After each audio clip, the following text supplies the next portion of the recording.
बिस्मिल्लाहिर्रहमानिर्रहीम। अस्सलामु अलैकुम। मैं फरा और मैं हमजा। खुशामदीद कहेंगे आपको सुबह सवेरे पाकिस्तान में। और मैं अभी हमजा से पूछ रही थी, और ये मेरा बड़ा फेवरेट क्वेश्चन होता है किसी से भी, कि हमजा आपके ख्याल में ज़िंदगी में प्रायोरिटीज़ की क्या अहमियत है और आपकी प्रायोरिटीज़ क्या क्या है? अच्छा, मैंने एक आर्टिकल पढ़ा, मैं फराग को भी वो बता रहा था, आपसे भी शेयर करता हूँ, जिसमें लिखा गया था कि हमारी पहली प्रायोरिटी जब होती है वो होती है पैसा कमाना, करियर, जिसका मकसद क्या है कि पैसा कमाना। दूसरी प्रायोरिटी होती है जब आप पैसा कमा लें तो फिर आपको शोहरत चाहिए होती है कि लोग उसको एक्नॉलेज तो करें, देखें तो सही, देखें सही कि फलां को पैसा तो आया। और तीसरी चीज़ जो होती है वो फिर फैमिली हमारी इसलिए होती है कि जब हम सारा कुछ कर तो फैमिली के लिए ही रहे हैं, तो फैमिली तो हमारे साथ ही रहती है, तो फिर जब ये दोनों चीज़ें होंगी तो फिर हम फैमिली को भी टाइम देंगे। अगर मैं आपकी ये 3 प्रायोरिटीज मान लूँ ना सही, तो फिर भी बड़ी हद तक सही है। अच्छा। गलती ये है कि ये भी नहीं होती।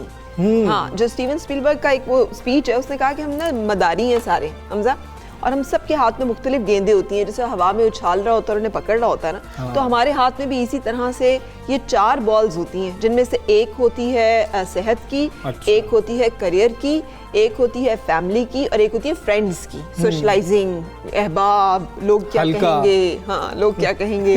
तो हमें सारी जो बॉल्स हैं जिंदगी में हर वक्त उछाल रहे होते हैं, और हम कोशिश कर रहे होते हैं कि ये वाली बॉल कहीं गिर ना जाए, और वो प्रायोरिटी गलत होती है।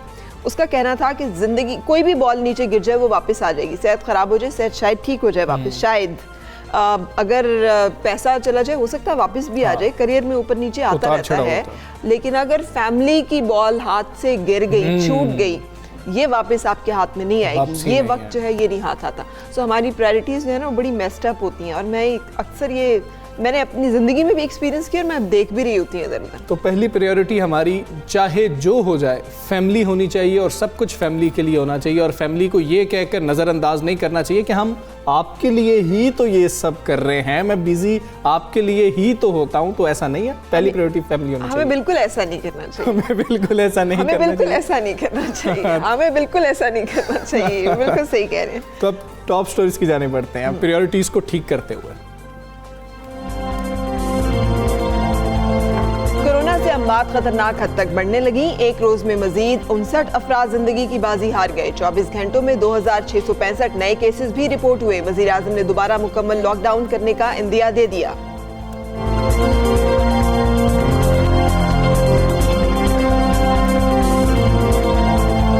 आज बैनुल सूबाई वज़राए तालीम का इजलास हो रहा है, जिसमें वफाकी हुकूमत ये तजवीज़ पेश करेगी कि 25 नवंबर से स्कूल बंद कर दिए जाएं। शफकत महमूद कहते हैं तजवीज़ है कि असातिज़ा स्कूल आएँ, बच्चे ऑनलाइन पढ़ें।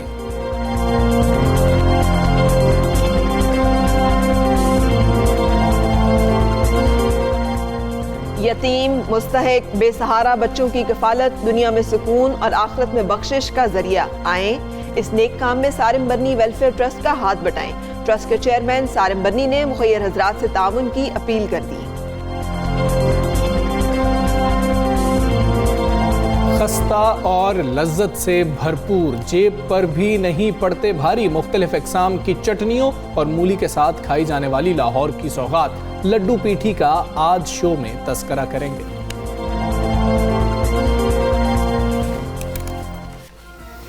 जी, तो आगाज़ करते हैं फरा उसी से कि कल एक खबर हमारे सामने आई, अफसोसनाक खबर थी। मियां माएँ जो है ना वो सांझी होती हैं, बिल्कुल ऐसे ही। माओं के ऊपर कोई माओं और बच्चों के ऊपर कोई डिवीज़न नहीं होती कि मेरी माँ, तेरी माँ, मेरे बच्चे, तुम्हारे बच्चे। ये एक ऐसी हमारी सांझ है कि यहाँ पे किसी को भी चोट पड़े तो वो चोट हर एक को दिल में तकलीफ जो है उसका एहसास हो। और हर माँ ने, चाहे वो अमीर की माँ हो चाहे वो गरीब की माँ हो, उस माँ ने बहुत से कठिन लम्हे ज़िंदगी में देखे होते हैं अपने बच्चों को लेकर। तो वो जो माँ का दर्जा है वो हर माँ का वही है, और हमें हर माँ का एहतराम करना चाहिए। नवाज शरीफ साहब और शहबाज शरीफ साहब की वालिदा बेगम शमीम अख्तर तवील अलालत के बाद गुज़श्ता रोज़ लंदन में खालिक हकीकी से जा मिली हैं। ज़राए के मुताबिक नवाज शरीफ की वालदा की तबीयत गुज़िश्ता 1 माह से ख़राब थी, मगर गुज़िश्ता रोज़ सांस की तकलीफ बढ़ने की वजह से उनकी हरकतें कल्ब बंद हो गई और उनका इंतकाल एवनफील्ड अपार्टमेंट्स में हुआ है और लंदन में पहली नमाज जनाजा के बाद उनका जस्ते खाकी पाकिस्तान लाया जाएगा। मैयत लाहौर पहुंचने के बाद नवाज शरीफ की वालदा की नमाज जनाजा शरीफ मेडिकल सिटी ग्राउंड में जो है कहा जा रहा है कि वहाँ पर ही अदा की जाएगी। उन्हें जाती उम्रा में शरीफ फैमिली के ख़ानदानी कब्रिस्तान में मियाँ मोहम्मद शरीफ के पहलू में सुपुर्द खाक किया जाएगा। सदर ममलिकत आरिफ अलवी, वज़ीर आज़म Imran Khan, army chief general Qamar Javed Bajwa, Asif Zardari, Bilawal Bhutto और चौधरी बिरादरान समेत सियासी शख्सियात ने बेगम शमीम अख्तर के इंतकाल पर गहरे दुख और अफसोस का इजहार किया है।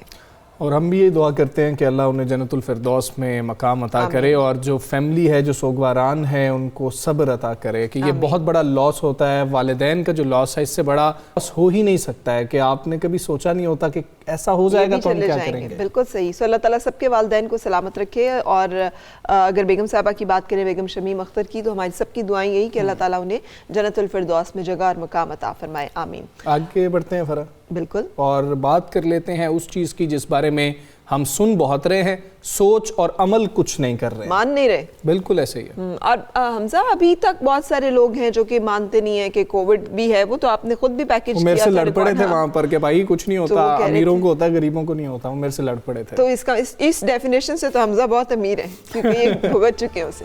अच्छा जी, हम मुंह जोर जो कोरोना वायरस की बात कर रहे हैं, जिसके बढ़ते केसेस और अमवात ने खतरे की घंटी बजा दी है। और कोरोना केसेस में तशवीशनाक इजाफे पर वज़ीर आज़म इमरान खान ने भी दोबारा मुकम्मल लॉकडाउन करने का इंदिया दे दिया। पाकिस्तान में वो आखिरी शख्स वज़ीर आज़म इमरान खान ही थे जिन्होंने लॉकडाउन की बात की थी। अब वो भी इंदिया दे रहे हैं। ये इतना सीरियस मामला है क्योंकि वो नहीं चाहते थे कि गरीब का चूल्हा बंद हो जाए, मईशत बंद हो जाए। इसलिए वज़ीर आज़म हमेशा कोशिश करते रहे कि सनत चलती रहे, मामलाते ज़िंदगी जो हैं वो चलते रहे। अब वो भी इंदिया दे रहे हैं। मामला बहुत संजीदा है।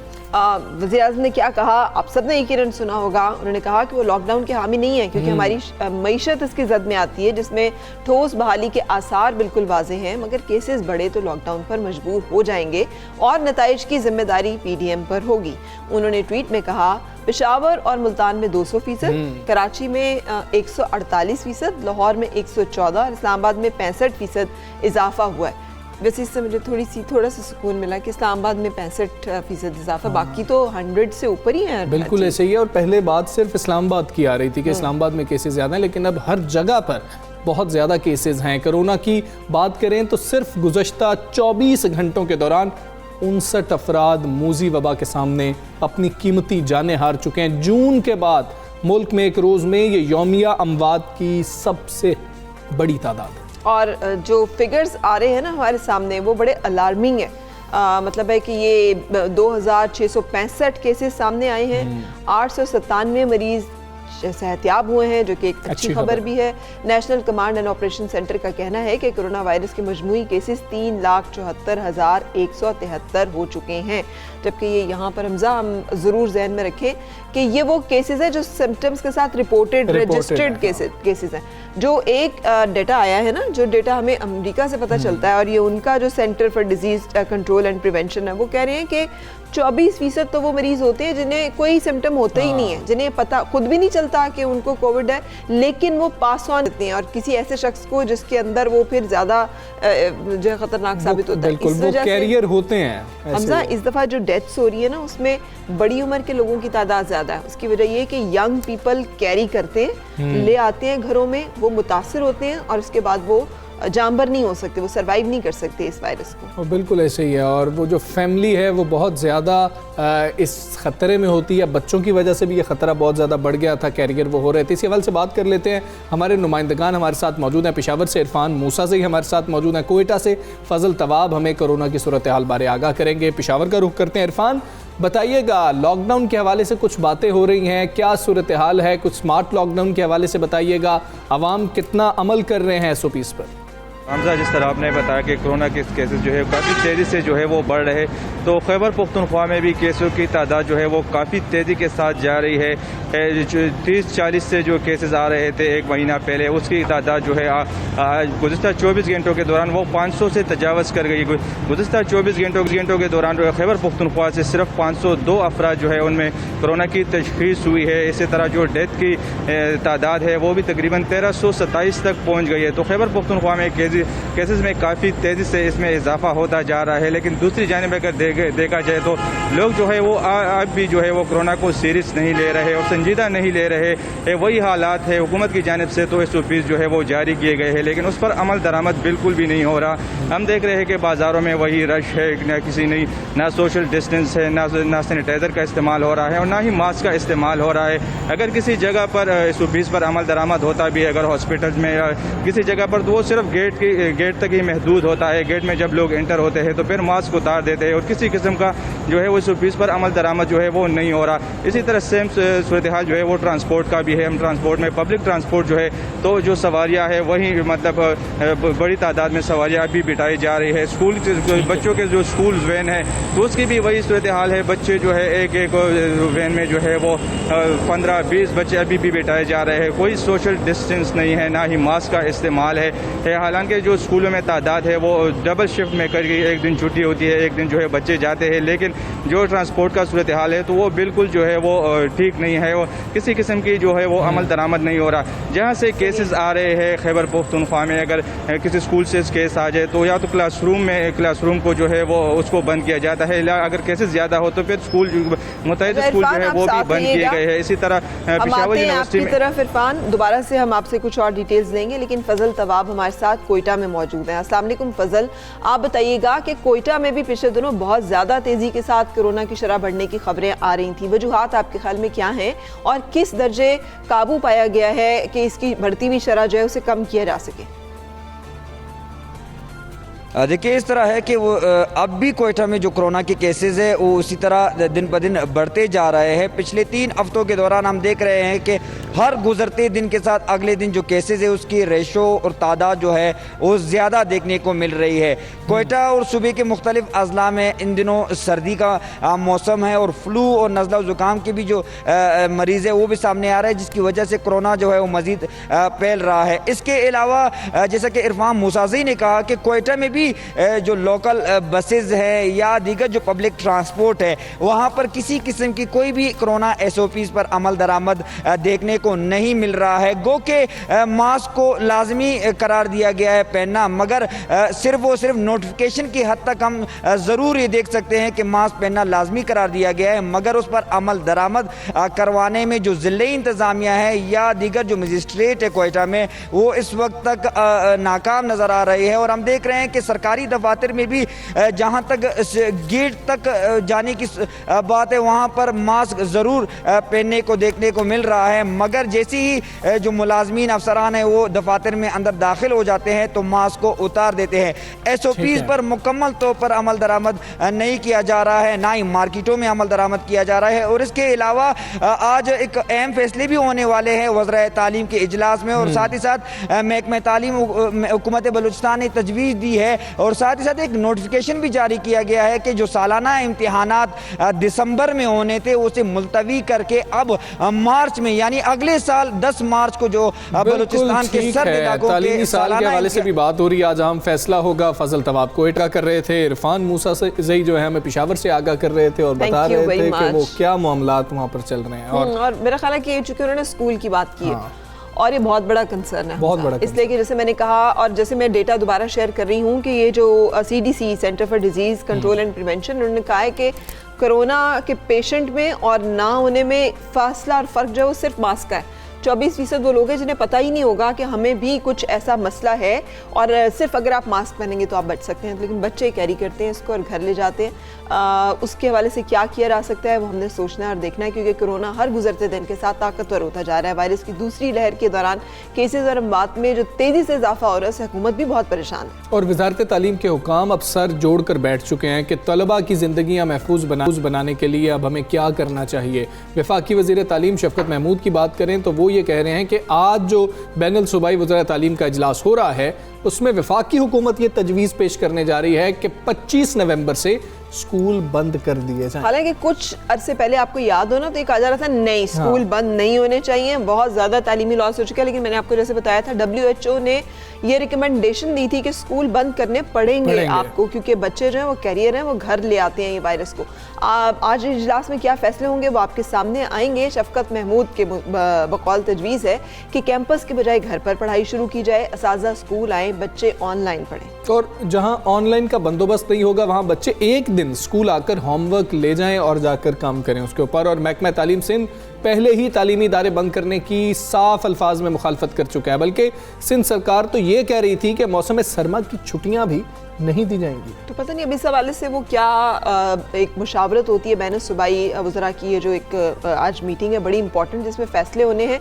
लेकिन जैसे हम अभी शुरू में बात कर रहे थे प्रायोरिटीज़ की, आपके हाथ में अगर ये बॉल है कि करियर या तालीम या लाइफ या फिर कुछ और ज़िंदगी और फैमिली, तो मुझे यकीन है कि हम सबको सही फैसला करना चाहिए, क्योंकि सब कुछ वापस आ सकता है, जान और ज़िंदगी वापस जो है वो नहीं आ सकती। Human life is very important. इस बारे से बात कर लें, हम बात कर लेते हैं। प्राइवेट स्कूल एसोसिएशन के सदर तारिक शाह साहब हमारे साथ मौजूद हैं। तारिक शाह साहब अस्सलाम वालेकुम। तारिक शाह साहब, तालीमी इदारे बंद करने के हवाले से क्या आप लोगों से भी कोई मुशावरत की गई है, और अगर आज फैसला कर लिया जाता है कि तालीमी इदारे बुध से बंद कर दिए जाएंगे तो प्राइवेट स्कूल जो एसोसिएशन है उसका रद्द अमल क्या होगा? आप क्या समझते हैं स्कूल बंद होने चाहिए? जी जनाब, बहुत शुक्रिया। देखें, रद्द अमल तो अभी हम डिसाइड नहीं कर सकते, क्योंकि वो सिचुएशन बेस्ड होगा कि क्या डिसीजन आता है या किस नौयत का डिसीजन होता है। सेकंड चीज़ ये है कि देखें, स्कूल बंद करने के मुखालिफ हम नहीं हैं, लेकिन अभी इस वक्त नहीं है कि स्कूल बंद किए जाएं, क्योंकि देखें वही बच्चा शादियों में भी जा रहा है, वही बच्चा मॉल में भी जाएगा, वही बच्चा पार्क में जाएगा, वही बच्चा प्ले ग्राउंड में जाएगा, तो बच्चा तो सेफ किसी तरह भी नहीं है। तो वाई एजुकेशन के स्कूल के अंदर बच्चा आएगा तो खुदा ना खास्ता कोरोना लगेगा, खुदा ना खास्ता किसी और सिचुएशन बेस भी तो लग सकता है उसको। तो गवर्नमेंट को प्रायोरिटी सेट करनी पड़ेगी कि बच्चों को कहाँ जाना इम्पोर्टेंट है और कहाँ जाना इम्पोर्टेंट नहीं है। तो अगर ये स्कूल बंद करते हैं तो फिर ये टोटल लॉकडाउन लगाएं ताकि बच्चा अपने घर से बाहर ना निकले, तो फिर ये मकसद पूरा होगा। वरना तो फिर सिर्फ स्कूल बंद करना, बाकी मामला में बच्चा हर जगह जाता रहे, तो फिर तो ये मकसद पूरा नहीं हो पाएगा और तालीम वैसे ही हमारी मुल्क में तबाह हो रही है और मजीद तबाह हो जाएगी। लेकिन इस बारे में कुछ गौर किया गया है कि कोई अल्टरनेट तरीका तालीम का ऐसा निकाला जाए कि जिसमें बच्चों को इस तरह गैदर ना होना पड़े और उसके साथ ही मामला चल सके, क्योंकि ये तो अब है, वो जो कह रहे हैं जब तक वैक्सीन्स नहीं आ जाती और मुकम्मल दस्तयाब नहीं हो जाती, हर एक शख्स की पहुंच में नहीं हो जाती, ये मसला तो रहेगा। तो क्या उसके लिए कोई ऐसी तजवीज़ स्कूल्स के सामने है कि जिसके साथ तालीम का निज़ाम भी चलता रहे और ज़िंदगी और सेहत को भी बरकरार रखा जा सके, इंश्योर किया जा सके? या आप रिवायती तरीके के ऊपर ही इंसिस्ट कर रहे हैं कि नहीं स्कूल ही आए तो ही एजुकेशन जो है वो हो सकेगी? देखिए, इस वक्त टाइम लगेगा, क्योंकि हमारे अनफॉर्चुनेटली मुल्क में मसला ये है कि हमारे बेसिक नेसेसिटीज़ ऑफ एजुकेशन जो ऑनलाइन है वो नहीं है। बेसिक इंटरनेट नहीं है, हमारे पास गैजेट्स नहीं है, 90% आवाम के पास तो लैपटॉप नहीं है। तो इस केस के अंदर तो ऑनलाइन एजुकेशन हमने ट्राई की थी, लेकिन उसमें फेल हुए। दूसरी चीज़ ये है कि अभी फ़िलहाल जो बहुत अच्छा मैकेनिज्म बनाया गया था वो ये था कि बच्चे ऑल्टरनेट डे स्कूल आएंगे, हाफ बच्चे एक दिन आएंगे, हाफ बच्चे एक दिन आएंगे। अगर खुदा न खासा सिचुएशन और वर्स होती है तो इसको हम दोबारा से मैकेनिज्म को रिविजिट कर सकते हैं और दूसरा मैकेनिज्म बना सकते हैं। और SOPs को इम्प्लीमेंटेशन स्कूल में जितनी ज़्यादा अच्छी तरह किया जा रहा है जितना और किसी शोबे में नहीं किया जा रहा। छोटे से छोटा बच्चा भी मास्क पहनकर आता है और अपने टीचर की दी हुई हिदायत को फॉलो करता है। तो अगर खुदा न खास्ता केसेस बढ़ते हैं तो हम SOPs को और मजीद स्ट्रिक्ट किया जा सकता है, बच्चों को और ज्यादा स्कैटर किया जा सकता है कि वो 3 दिन ना आए हफ्ते में, 2 दिन हफ्ते में आए। तो इस तरह चीजें की जा सकती हैं, क्योंकि जब तक फिजिकली बच्चा स्कूल नहीं आता तो हमने यही नोट किया कि वो पढ़ नहीं पा रहा। बिल्कुल ठीक। तारिक शाह साहब, ये फरमा दीजिएगा साथ ही कि काफ़ी स्कूल ऐसे होंगे जो SOPs पर अमल कर रहे होंगे, लेकिन हम ऐसा देख रहे हैं कि इदारे बंद किए जा रहे हैं क्योंकि SOPs पर अमल नहीं हो रहा, वहाँ पर केसेस निकल रहे हैं। तो ये तो अभी तक स्कूल मालिकान जो है खुद मुमकिन नहीं बना सके हैं कि SOPs पर उस तरह से अमल करवाया जाए। और अगर आपने कहा कि शादी ब्याह में बच्चे जा रहे हैं, उसमें प्रॉब्लम यह है कि एक बच्चा अगर वहाँ पर कैरियर है तो बाकी कितने ख़ानदान उसकी वजह से जिम्मेदार हो सकते हैं और इससे अफेक्ट हो सकते हैं कोरोना से। तो ये भी तो प्रॉब्लम है कि अगर पेरेंट्स नहीं भी कर रहे तो फिर भी कितने ख़ानदानों को मसला हो सकता है। जी बिल्कुल, देखें वो तो आपने शादियों का एक अलग सिनेरियो है, क्योंकि वहाँ पे बच्चा जाता है तो फिर किस तरह से वो खुदा न खास्ता उसको लग सकता है। लेकिन जहाँ तक आपकी ये बात है कि हमने जो है इसमें तमाम स्कूल ओनर्स को कहा है कि आप क्लोजली वॉच करें अगर कोई केसेस सामने आते हैं। और मैं आपको बताऊं, एक गलत परसेप्शन है कि स्कूलों से केसेस निकल रहे हैं। वो बच्चा दुनिया जहां में हर जगह घूम रहा है, जरूरी नहीं है कि स्कूल से ही उसको कोरोना लगाओ। लेकिन हाँ, अगर केसेस वहां से आइडेंटिफाई होते हैं तो स्कूल को एक हफ्ते के लिए जो है ना वो बंद किया जाता है। तारिक साहब, और बताइएगा इस बारे में भी कुछ गौर हुआ कि अगर स्कूल बंद हो जाते हैं तो क्या आप लोग फिर 20% वालिदैन को रियायत देने के लिए तैयार होंगे, कि असल मसला उसका है कि वो नहीं दी जा सकती है?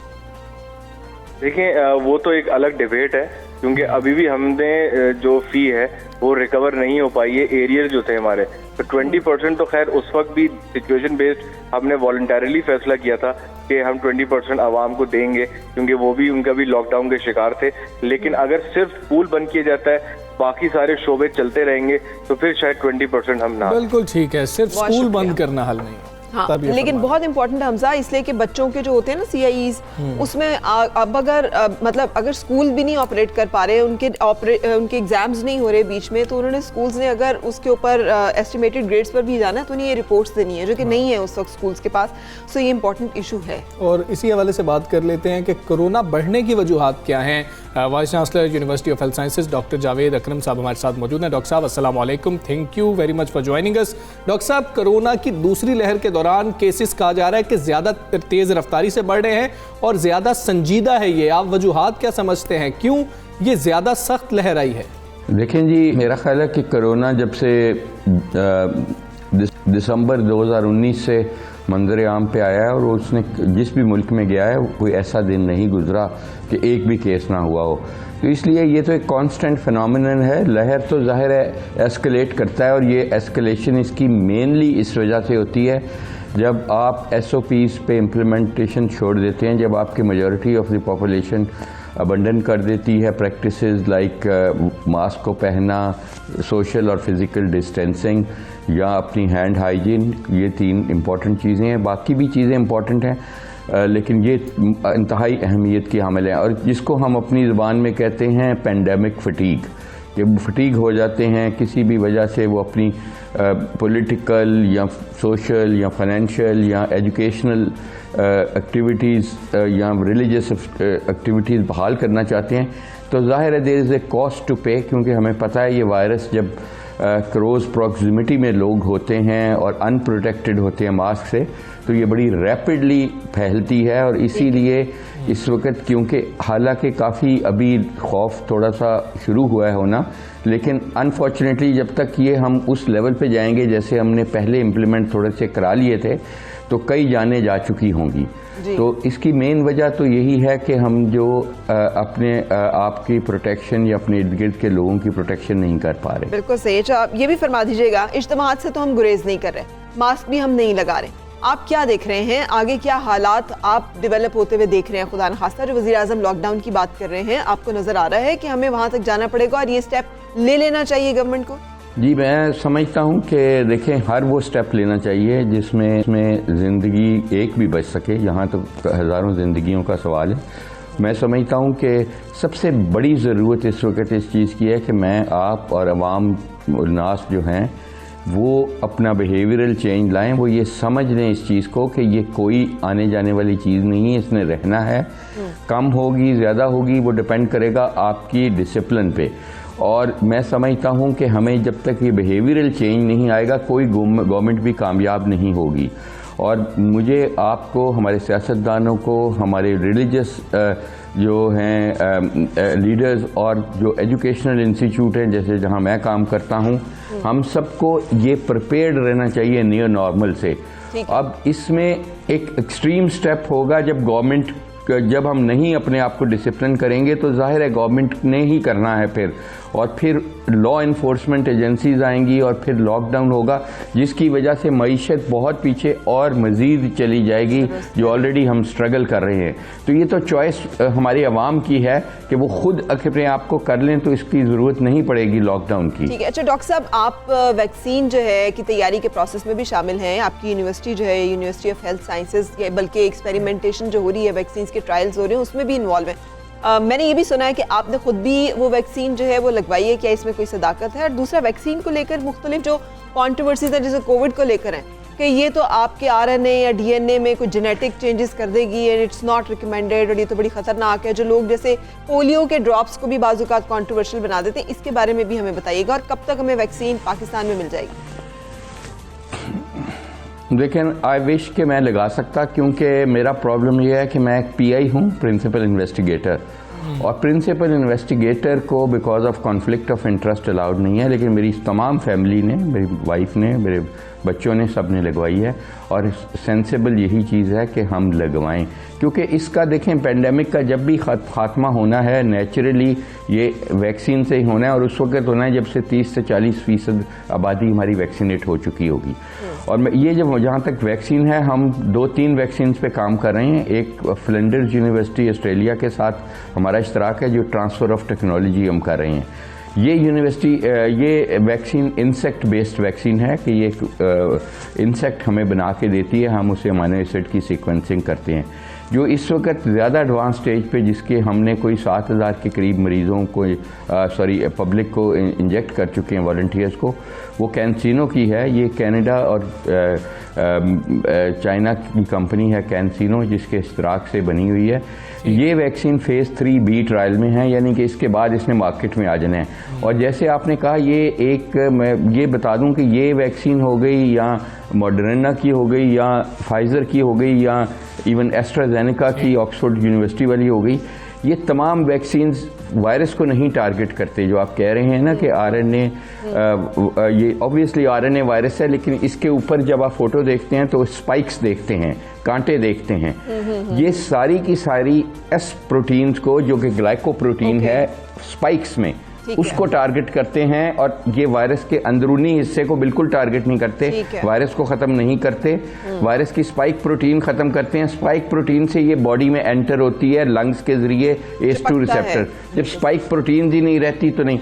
और अभी तक जो हमने इंजेक्ट किया है, अल्हम्दुलिल्लाह बहुत अच्छी रिस्पांस आई है, बड़ी अच्छी प्रोटेक्शन आ रही है लोगों में, और without any side effect, hardly any. 5% को सिर्फ फीवर हुआ है, वरना ये एब्सोल्युटली सेफ। बिल्कुल सही, बड़ी अच्छी बात है। और ये आई एम श्योर कि ये डॉक्टर साहब वैक्सीन जो है इतनी इफेक्टिव होगी कि एक दफ़ा लगवा ली तो फिर सारी जिंदगी के लिए क्योर हो गई, या टाइमली कोई टाइम बीइंग इसका होगा, 1 महीना? मेरा नहीं ख्याल, जो हमारा ख्याल है कि 1 साल के अंदर दोबारा एक दफ़ा आपको बूस्टर लगवाना पड़ेगा। बहुत शुक्रिया, थैंक यू सो मच, आप हमारे साथ रहे, हमें अपडेट किया। मैं तो बड़ी एक्साइटेड हूँ इस खबर को सुन के, इसलिए बहुत डरी हुई थी। ये जो खबरें आती है ना, वो लोग बेपड़ की भी उड़ा देते हैं। नहीं, बैठे बैठे थड़े पे बैठे हुए बात कर देते हैं, और वो फिर सीना बसीना बात इतनी फैल जाती है कि वो सोशल मीडिया पर कई खबरें लग जाती हैं। तो उस पर भी आपने जो है ना गौर नहीं करना, जो डॉक्टर हजरात कह रहे हैं उस पर अमल करना है। अब हम एक ब्रेक की जानिब बढ़ेंगे।